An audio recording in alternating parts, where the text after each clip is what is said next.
Can you go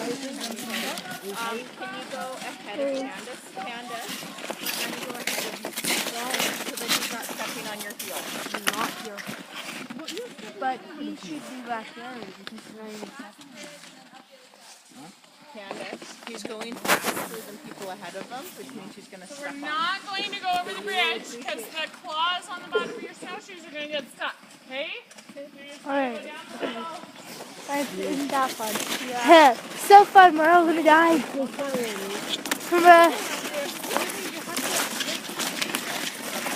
Hey Emily, could you imagine if there's like unhibernated here coming out and eating our brains? That'd be funny, but not actually funny. I don't know why I said it would be funny. You okay? He's stepping on my thing! Get off of me!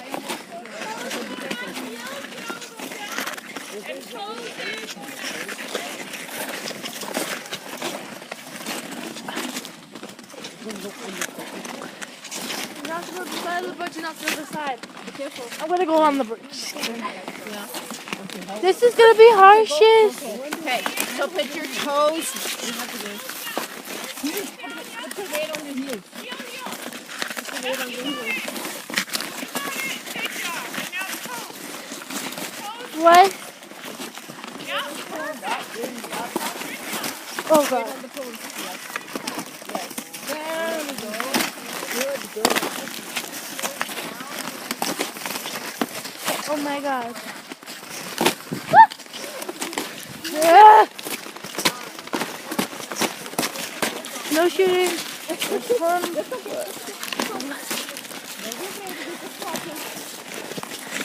Oh my god, I'm tripping over myself.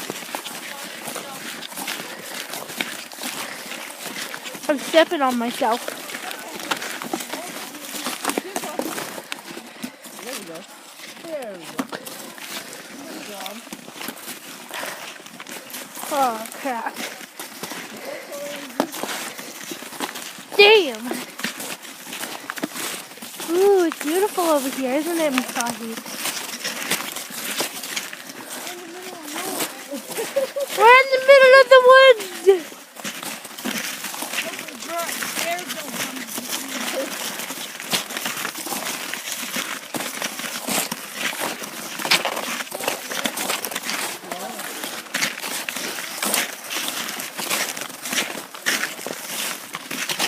Oh my god.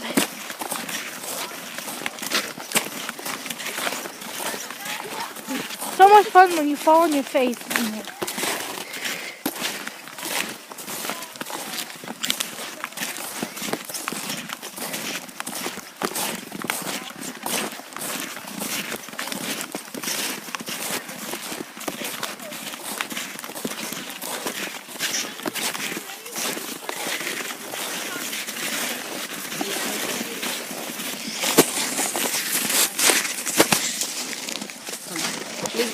Emily, come over here, honey.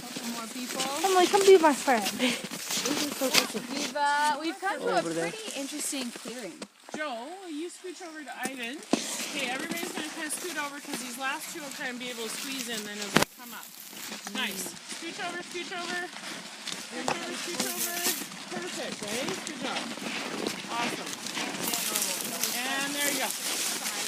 Awesome. That's good. So, I want to scooch a little bit there. Perfect. Rennie, we're not throwing snowballs, okay, buddy? Rennie. So we're making sure, guys, that we're not like, making it hard for other people. That's what we're Come stand over beside me. This part is annoying me. This totality. Nope. And a pencil. All right. But they want ones, like I know who they are. Okay. So those are yeah. All right, guys. So I would like to draw your attention to the local plants around us. Dominic. Now, who can tell me? Who can name a plant that they can see right now? A rose. Ransbeard everywhere. Trees. Very good. William, very good. So you see this light-colored kind of fluff coming on these trees. It's growing on these trees. That is a type of lichen. Joe. Now, how many of you have ever seen lichen in the city. Only a couple of you. Now, does anyone know why we don't find lichen? Why lichen likes to live in the wilderness? Because they liken it a lot. That was a bad joke. So lichen is an indicator of good air quality. So do you think we have really good air quality in the city with all those cars? No. The lower on the trees that lichen grow, the better the air quality, because they cannot live in areas that have heavy metals like carbon dioxide, carbon monoxide, methane gases. Those are gases that are bad in the atmosphere that may not be good for us as well when we breathe them in. And lichen will slowly creep up a tree, will die at the bottom and creep up and live at the top of trees because there's too much heavy metals at the lower elevations, at the lower type of part of the tree. So Now, this is super clean air. So everybody take a deep breath. I only breathe smoke, sorry. Fill it up with clean air. does anyone else have a tree that they or a plant that they know? Did you find grass, Ivan? No. Too deep? No. Great. He was digging for grass. Nice. Too deep? You see a lot of these trees? Yeah. A lot of these trees are spruce trees. Some of them are spruce trees. Now, we come here at the age of 13, 14. Yeah? Yeah. 13, 14, 15 maybe. Some of you are like, I'm 16. And we don't actually know what the trees are called in our backyard. We don't actually know what the animals are called or the birds that visit our backyards are. And this is a lot different from how it used to be.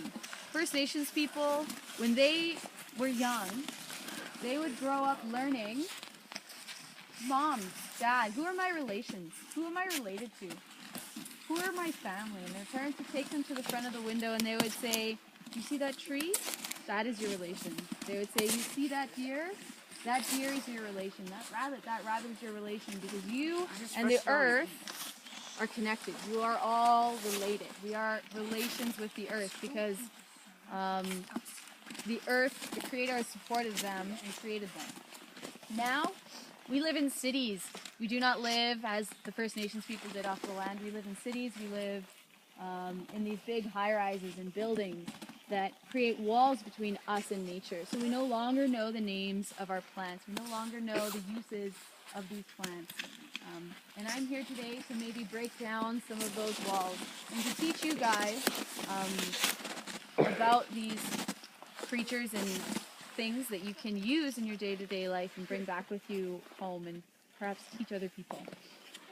So I would like everyone to be really quiet for a moment. I'm going to teach you about the trees that are surrounding us right now. I want you to, maybe if you want to, close your eyes. I want you to see what you can hear. Super quiet.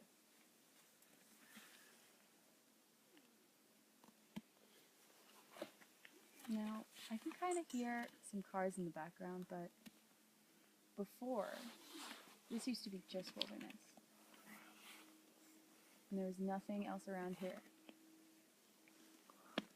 Now imagine if you can erase the roads, erase grocery stores, erase your bus, erase all of these things that connect you back to the city that help you feel safe out here. Because a couple hundred years ago, 300 years ago or so, we didn't have these things, but we still were able to live. Your ancestors lived here during settlement, or you're from First Nations, these people were able to live off the land and feel safe without these roads and without these cars and hospitals and grocery stores to protect them. One of the reasons that they felt safe is because they understood that the trees that surround us right now are actually medicine bottles.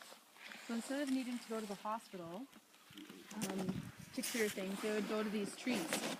These spruce trees are a medicine bottle because they contain an important vitamin. Do you know what vitamin that might be?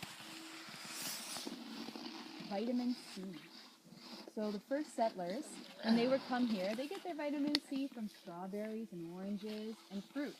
Now, we know in Canada, that stuff does not go here as well in the wintertime. So they would be dying of scurvy. Can you know what happens when you get scurvy? Eventually, yes.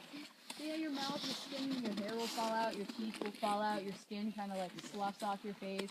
It's not a good death. I wouldn't recommend it. So these settlers were dying from it. However, the people who knew this land shared their knowledge with them, and they said if you take the needles, the leaves, the little needles from the spruce tree, then you will be able, and you boil them, you drink it, spruce bough tea will give you a lot of vitamin C. They said, but if even that doesn't work and you still have a cold, then the sap from inside the spruce tree, you can roll it up and freeze it and chew it. And that tastes bad.